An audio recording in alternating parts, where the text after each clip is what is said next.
বন্ধুরা, আশা করি সকলে খুব ভালো আছেন। আজকের ভিডিওতে আপনাদের দেখাবো যে রাইকিন মাছের বাচ্চা আমি কিনে পুকুরে ছেড়েছিলাম।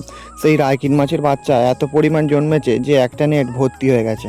তো সকালবেলায় চলে এসেছি পুকুর পাড়ে, এসে প্রথমে গামলিটা পুকুরে ফেলে দিলাম, তারপরে আমার হাত নেটটা নিয়ে সোলার মধ্যে রেখে আমি নেমে পড়লাম পুকুরে।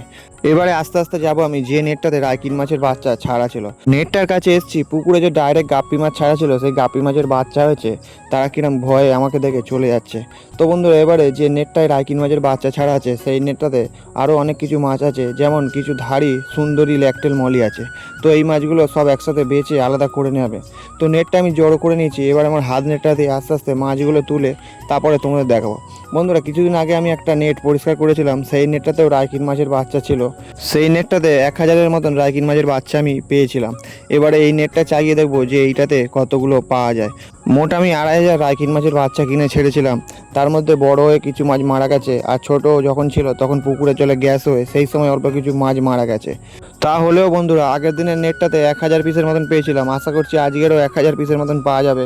এরপরেও কিন্তু আর একটা নেটে রাইকিন মাছের বাচ্চা কিন্তু এরকম চাপ করে রাখা আছে, তার মানে মোটামুটি 1000-3 মতন পাওয়া যেতে পারে। তো মোটামুটি 500 পিসের মতন মাছ গুনে আমি নেটের মধ্যে ছেড়ে দিয়েছি। এবারে অবশিষ্ট মাছ কিন্তু এখনও অনেক আছে। এই মাছগুলো সব আমি তুলে নেবো গামলির মধ্যে নিয়ে গুনে, তারপরে অন্য একটা নেটে আবার ছেড়ে দেবো। যেহেতু মাছগুলো এখন 1 গাঁটের মতন সাইজ হয়ে গেছে, তাই এই মাছগুলো আমি একটা নেটে 500 পিস করে রাখছি। নাহলে তার বেশি রাখলে মাছগুলো কিন্তু আর বাড়বে না, তাহলে মাছের গ্রোথ কমে যাবে। তো মোটামুটি সব মাছগুলো আমি গামলির মধ্যে তুলে নিয়েছি। এবারে গামলির মধ্যে থেকে রাইকিন মাছগুলো গুনে নিয়ে অন্য একটা নেটে আবার ছাড়া হবে। আর আগের নেটে তোমার দেখালে মাছগুলো ছেড়ে দিতে তারা ঘোরাঘুরি করছে। এবারে আমার প্রথম কাজ হবে নেটের মধ্যে সুন্দরী ল্যাকটেল মলিগুলো বেছে নেওয়া। তার কারণ ল্যাকটেল মলিগুলো আগে যে নেটে ছিল সেই নেটে আবার ছেড়ে দেবো। বন্ধুরা, এই সুন্দরী ল্যাকটেল মলিগুলো কিন্তু খুব শিগগিরই বাচ্চা দেওয়া আরম্ভ করবে। বন্ধুরা, গতকাল একটা ভিডিও পোস্ট করেছিলাম যে বাড়ির পুকুরে নেট ডুবিয়ে কিছু মাছ ধরেছিলাম। সেই মাছের গ্রোথ এত সুন্দর হয়েছে, জাস্ট কিন্তু অসাধারণ। যদি তোমরা সেই ভিডিও দেখতে চাও তাহলে সেই ভিডিওর লিঙ্ক এই ভিডিওর ডেসক্রিপশানে দেওয়া থাকবে। তো সব সুন্দরী ল্যাকটেল মলিগুলো আমি ছেড়ে দেওয়ার পরে এবারে রাইকিন মাছের বাচ্চাগুলো গুনে নিয়ে নেটের মধ্যে রেখে দেবো। মোটামুটি এতে 500 পিসের বেশি হবে এই আশা করা যাচ্ছে। তো আস্তে আস্তে আমি মাছগুলো গুনে নেওয়ার পরে এবারে সব মাছগুলো নেটে তুলে নিয়েছি। এবারে যে নেটটাতে আমি এতক্ষণ কাজ করছিলাম তার পাশের একটা নেট ফাঁকা আছে, সেই নেটটাতেই আমি এই মাছগুলো ছাড়বো। ফাঁকা বলতে যার সামান্য অল্প কিছু মাছ ছিল, অল্প কটা কালো গোল পিসের বাচ্চা আর কিছু কালো ল্যাকটেল বেলুন মালি। তো নেটের কোনটা আমি জড়ো করে নিয়েছি, আর দিকটা ফাঁকা হয়ে গেছে। এবার এই দিকে আমি সব রাইকিন মাছের বাচ্চাগুলো খুব সাবধানের সাথে ছেড়ে দেবো। তো বন্ধুরা, মোটামুটি 2500 মাছ ফেলার পরে দুটো নেট আমি চাগিয়েছি, 2000 মাছ কিন্তু পাওয়া গেল।